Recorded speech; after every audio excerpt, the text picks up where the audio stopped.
Баршаңызға сәлем. Бүгін выпускной көйлек тігетін боламын. Қызыл атлас матасынан осылай лекаласын сызып алдым. Клиентімнің матаға түсіріп қиып алдым. Және мынау етегіндегі юбка бөлігін клеш етіп кесіп аламыз. Ол үшін талияны төртке бөліп, матаның бойынан сызық түсіріп, длинасын түсіріп, мен сіздерге бет үлгісінің кішірейген түрін сызып көрсетіп жатырмын. Қазір үлкен өзінің величинасымен кесіп көрсететін боламын. Осындай бізге екі деталь керек болады. Мына клиентімнің белі 80 см болатын, төртке бөліп 20 см етіп белін қиып алдым. Және етегі бізге 75 см керек болды ұзындығы. Солай кесіп аламыз ұзындығын. Кеуде жағына дублерин жабыстырдым, өйткені корсет сияқты қаттылау болып тұрсыншы деп өтінді клиентім.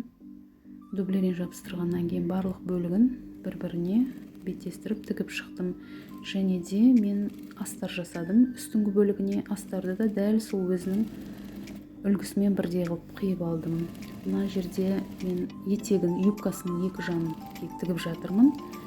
Артқы бойда бізде замок болатын болғандықтан артқы бөлшегін ортасынан екіге бөлдім юбканың.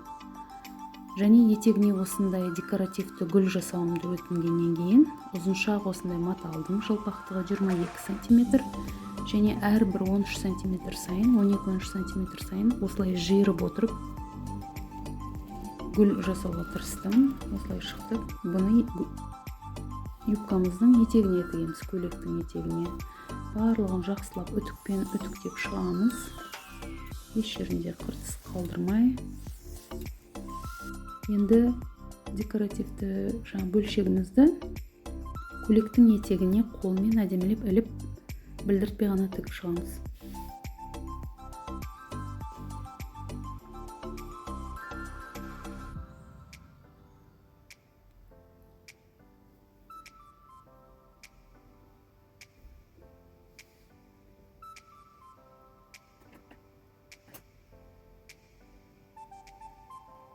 Ерекше әдемі сән береді. Және артындағы екі выточканың ішіне мен бау тігетін ілгектерді тігіп жібердім.